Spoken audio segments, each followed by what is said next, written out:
Hello student, आपका आपके channel में स्वागत। आज हम आपके लिए पुनः कक्षा 10वीं का बोर्ड परीक्षा पूर्व अभ्यास प्रश्न पत्र 2023 विषय विज्ञान सेट सी नंबर का ओरिजिनल क्वेश्चन पेपर लेकर आ चुके हैं। जो आपका प्री बोर्ड एग्जाम चल रहा है, स्कूल के द्वारा पेपर प्रवाहित कराया जा रहा है, उसका रियल क्वेश्चन पेपर मेरे पास पहुंच चुका है। इसका सभी का आंसर हम आपको प्रोवाइड कराएंगे। यहाँ पर आप लोग देख सकते हैं पूरे का आंसर, ये आपका पूरा आंसर। यहाँ पर भी पूरे एक एक क्वेश्चन का आंसर इस वीडियो पर आपको बताएंगे।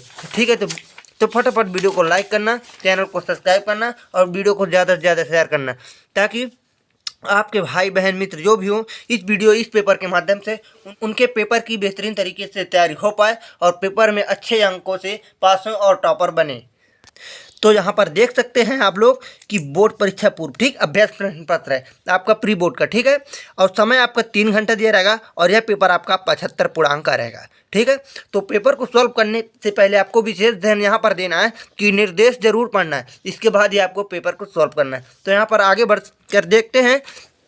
ठीक है, तो आपका पहला रहेगा प्रश्न, सही विकल्प चुनकर लिखिए। ठीक, H2 का योग तथा O2 का ह्रास किस प्रकार की अभिक्रिया है? तो यहाँ पर आपका राइट आंसर हो जाएगा दोस्तों अपचयन अभिक्रिया। क्या होगा? अपचयन अभिक्रिया। ठीक है, इसका राइट आंसर होगा। तो यहाँ पर इसका राइट आंसर हो जाएगा दोस्तों उपचयन अभिक्रिया। ठीक है, इसके बाद आपका अगला है सोने और प्लेटिनियम को गलाने वाले अम्ल का नाम क्या है? तो यहाँ पर आपका राइट आंसर हो जाएगा एक्वारेजिया। ठीक है, अगला है निम्नलिखित में से कौन सी मिश्र धातु में परत अवयव होता है? तो यहाँ पर आपका राइट आंसर हो जाएगा अमलगम।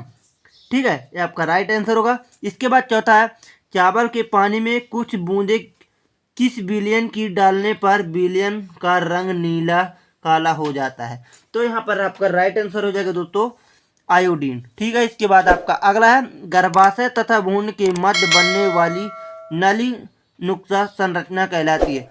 तो यहाँ पर आपका राइट आंसर हो गया दोस्तों प्लेसेंटा। अगला है यहाँ पर आपका छठवां, वाहनों में पीछे का दृश्य देखने के लिए किस दर्पण का उपयोग किया जाता है? तो यहाँ पर आपका राइट आंसर हो जाएगा दोस्तों उत्तल दर्पण। ठीक है, अगला है विभवांतर मापन यंत्र है। तो यहाँ पर आपका राइट आंसर हो जाएगा दोस्तों वोल्ट मीटर। इसके बाद आपका अगला है 8वां, एक्वोरेजिया यानी अम्लराज में सांद्र हाइड्रोक्लोरिक अम्ल एवं सांद्र अम्ल का मिश्रण किस अनुपात में होता है? तो यहाँ पर आपका राइट आंसर हो जाएगा दोस्तों 3:1 अनुपात में होता है। ठीक है, तो यहाँ पर आपका राइट आंसर होगा और हम आपको पार्ट 3 का भी वीडियो अगले पार्ट में प्रोवाइड कराएंगे। तो आप लोग चैनल को फटाफट सब्सक्राइब कर लेना और वीडियो का हर एक नोटिफिकेशन सबसे पहले आपको प्राप्त हो। इसके बाद आपका अगला दिया है, यहाँ पर देख सकते हैं। ठीक है, प्रश्न नंबर 2, रिक्त स्थानों की पूर्ति कीजिए। तो इसको भी आप लोग फटाफट देख लेते हैं। अपन लोग पहला, टमाटर में अम्ल उपस्थित होता है। तो यहाँ पर आपका राइट आंसर हो जाएगा दोस्तों अक्सेलिक अम्ल। ठीक है, क्या होगा? अक्सेलिक अम्ल, ये आपका राइट आंसर होगा। ठीक है, इसके बाद आपका अगला है मानव नेत्र में प्रकाश एवं पतली झिल्ली से होकर प्रवेश करता है जिसे कहते हैं। तो यहाँ पर आपका हो जाएगा दोस्तों रेटिना। आपका राइट आंसर होगा रेटिना। ठीक है, इसके बाद आपका अगला है जो धातुएं कठोर सतह के टकराने पर आवाज उत्पन्न करती हैं उन्हें कहते हैं। तो यहाँ पर आपका राइट आंसर हो जाएगा दोस्तों ध्वनिक या सोनोरस। ध्वनिक या सोनोरस, ये आपका राइट आंसर होगा। इसके बाद चौथा है अंडा का शीर्ष भाग कहलाता है। ठीक है, तो यहाँ पर आपका राइट आंसर होगा दोस्तों वर्तिकाग्र, ये आपका राइट आंसर होगा। इसके बाद आपका अगला दिया है समतल दर्पण की फोकस दूरी होती है। तो यहाँ पर आपका राइट आंसर हो जाएगा दोस्तों अनंत। ठीक है, इसके बाद आपका अगला है घरेलू विद्युत परिपथ में सभी उपकरण डैश डैश काम में संयोजित होते हैं। तो यहाँ पर आपका राइट आंसर हो जाएगा समांतर क्रम में। ठीक है, अगला है मनुष्य की कोशिका में गुणसूत्र डैश डैश जोड़े में पाए जाते हैं। तो यहाँ पर आपका राइट आंसर हो जाएगा दोस्तों 23 जोड़े पाए जाते हैं। कितना? 23 जोड़े। ठीक है, ये आपका करेक्ट आंसर होगा। इसके बाद आपका अगला दिया रहेगा दोस्तों प्रश्न नंबर 3, सही जोड़ी बनाइए। ठीक है, यहाँ पर आपका यहाँ पर आपका बा दिया रहेगा। तो इसका सही जोड़ी देख लेते हैं फटाफट। ये आपका पूरा राइट आंसर यहाँ पर है पहले का होगा बल्ब का टंक्शन, इंद्रधनुष का होगा वर्ण विक्षेपण, लिटमस का होगा विलेन, ठीक है, स्पाई मोनोमीटर का होगा रक्तदाब, ब्रसण का होगा शुक्राणु उत्पादन, उत्तर लेंस का राइट आंसर होगा बीच में मोटा तथा किनारे पतला, ठीक है, मेंडल का होगा अनुवांशिकता, और थायरॉक्सिन का संश्लेषण यहाँ पर हो जाएगा दोस्तों आयोडीन, ठीक है। इसके बाद आपका अगला प्रश्न दिया रहेगा दोस्तों, प्रश्न नंबर 4 यहाँ पर देख सकते हैं, ठीक, एक वाक्य में उत्तर दीजिए, ठीक है। पहला है एक इलेक्ट्रॉन पर कितना आवेश होता है, तो यहाँ पर आपका राइट आंसर हो जाएगा दोस्तों एक इलेक्ट्रॉन पर 1.6×10⁻⁻19 कूलाम आवेश होता है, ठीक है। इसके बाद आपका है पुनरुद्ध भवन का एक उदाहरण दीजिए, तो यहाँ पर आपका करेक्ट आंसर हो जाएगा दोस्तों हाइड्रा या प्लेनेरिया आपका राइट आंसर होगा, मतलब दोनों में से एक लिख सकते हैं, पहले आपको हाइड्रा ही लिखना है, ठीक है।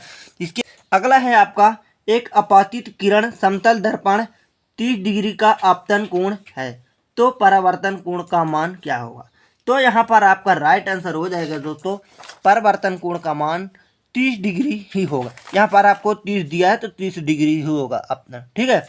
अगला है विद्युत धारा के चुंबकीय प्रभाव की खोज किसने की, तो यहाँ पर आपका राइट आंसर होगा दोस्तों ओर्स्टेड ने, क्या किया, किसने किया था, ओर्स्टेड ने, ठीक है।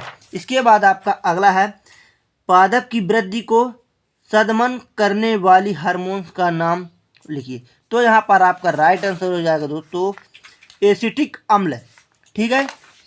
मनुष्य में वामन तथा रक्तदाब का केंद्र मस्तिष्क के किस भाग में होता है, तो यहाँ पर आपका राइट आंसर हो जाएगा दोस्तों मेडुला, ठीक है, आपका राइट आंसर होगा। इसके बाद आपका अगला दिया रहेगा जो पदार्थ सूक्ष्म जीवों द्वारा अपघटित होते हैं क्या कहलाते हैं, तो क्या कहलाते हैं, जैव निमीकरण, ठीक है, ये आपका सभी का राइट आंसर है चौथे का, यहाँ पर आप लोग अच्छी तरह से देख सकते हैं, ठीक।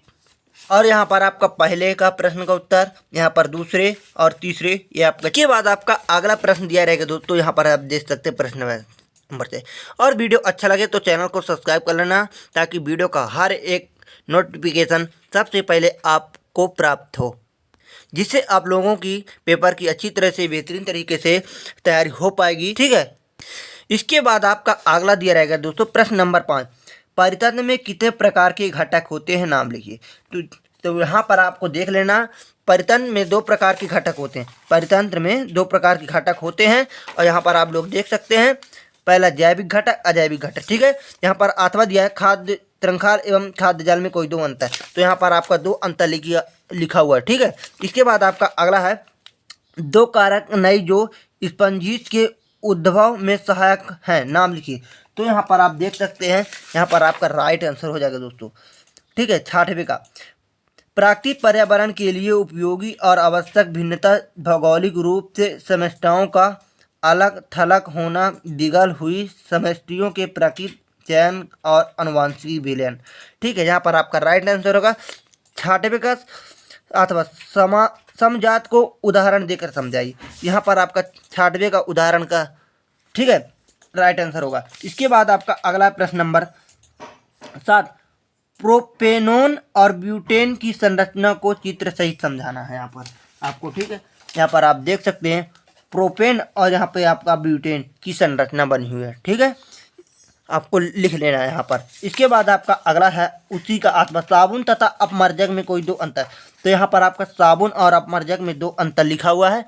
ठीक है। इसके बाद आपका अगला है प्रश्न नंबर 8, चुंबकीय क्षेत्र उत्पन्न करने के कोई 2 तरीके लिखिए, तो यहाँ पर आपका राइट आंसर हो जाएगा दोस्तों चुंबकीय क्षेत्र के, पहला किसी प्रबल चुंबक की सहायक से चुंबकीय क्षेत्र उत्पन्न किया जा सकता है, दूसरा किसी कुंडली अथवा तार में विद्युत धारा प्रवाहित करके चुंबकीय क्षेत्र उत्पन्न किया जा सकता है, यहाँ पर आपका दोनों का राइट आंसर होगा, ठीक है। उसी का 8वें का राइट आंसर अथवा का यहाँ पर आपका होगा, देख सकते हैं फ्लेमिंग के बाएं हाथ का नियम, तो ये आपका फ्लेमिंग के बाएं हाथ का नियम यहाँ पर, ठीक है, ये आपका राइट आंसर होगा। इसके बाद आपका अगला है प्रश्न नंबर 10, 12 वोल्ट विभवांतर के 2 बिंदुओं के बीच 4 सी आवेश को ले जाने में कितना कार्य किया जा सकता है, तो यहाँ पर आपका राइट आंसर हो जाएगा प्रश्न नंबर 10वें का, ठीक है।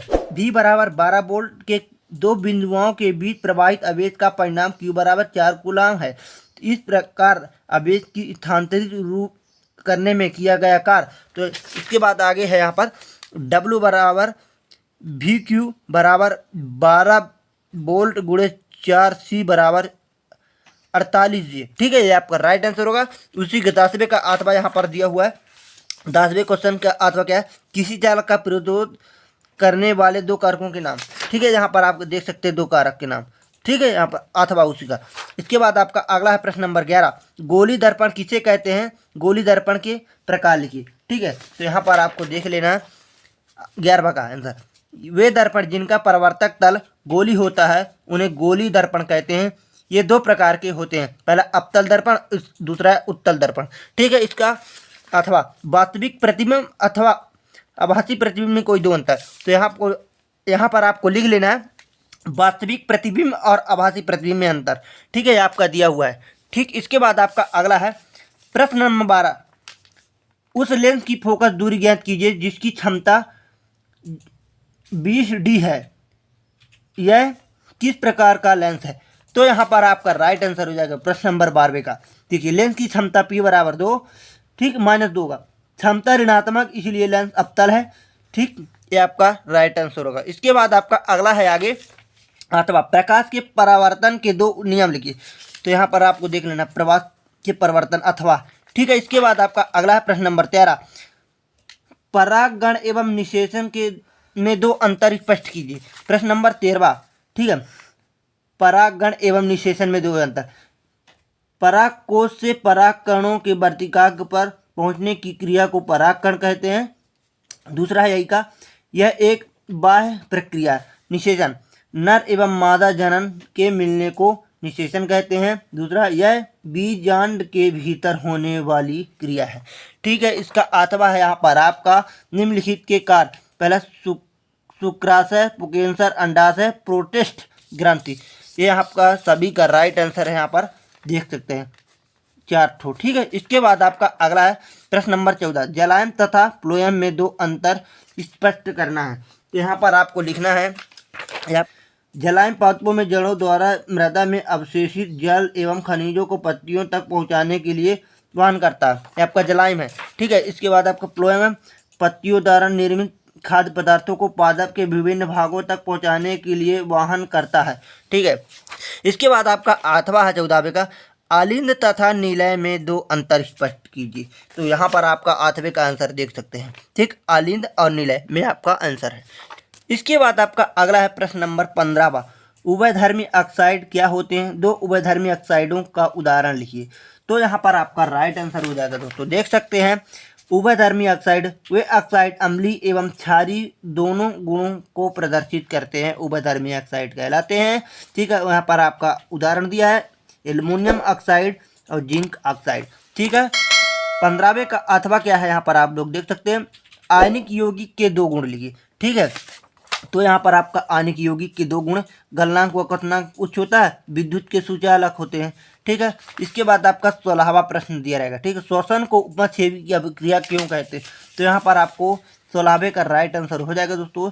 यहाँ पर आप देख सकते हो श्वसन एक मदन दहन ऑक्सीकरण की अभिक्रिया है जिसमें कार्बन डाइऑक्साइड जल वाष्प एवं ATP के रूप में उपमा निकलती है, अतः इन्हें उपमाक्षेप की अभिक्रिया कहते हैं।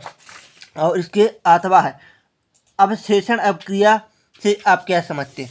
तो यहाँ पर आपका 16वें का राइट आंसर हो जाएगा दोस्तों, देख सकते हैं अवशेषण अभिक्रिया। ठीक है, इसके बाद आपका अगला है प्रश्न नंबर 17वां, निम्न कथनों को रासायनिक समीकरण के रूप में परिवर्तन कर उन्हें संतुलित कीजिए।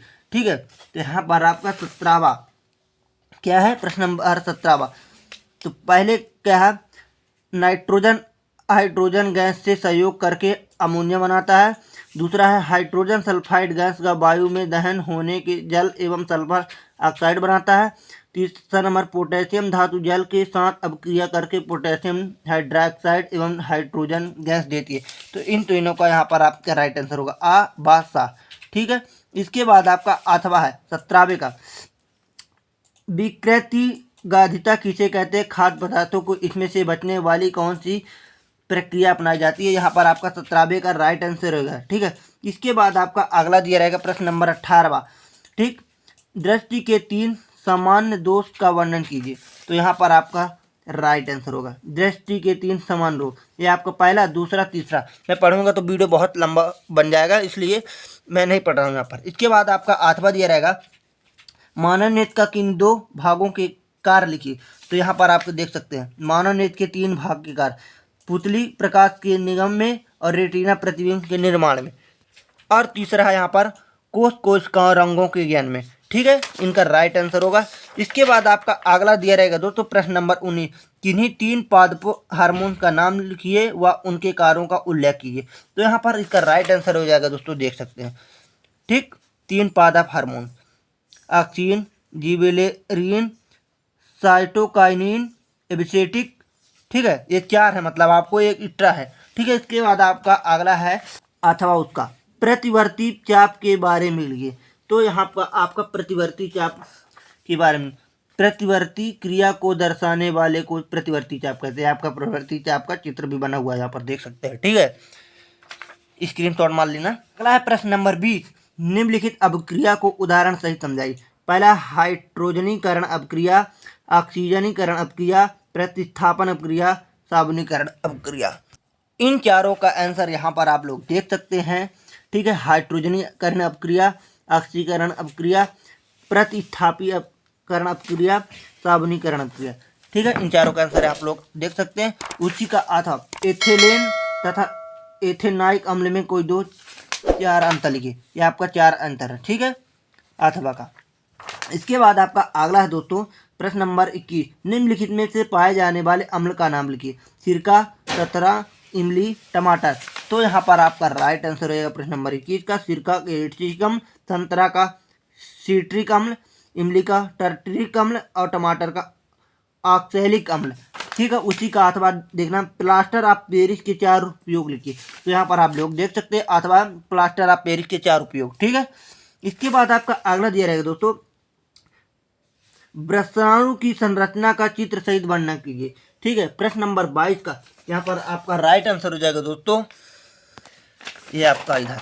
ठीक है, ये आपका चित्र है, संचित्र वर्णन करने के लिए बोल रहा है, चित्र सहित वर्णन। तो यहाँ पर आपको देखना है वृषणाणु की संरचना।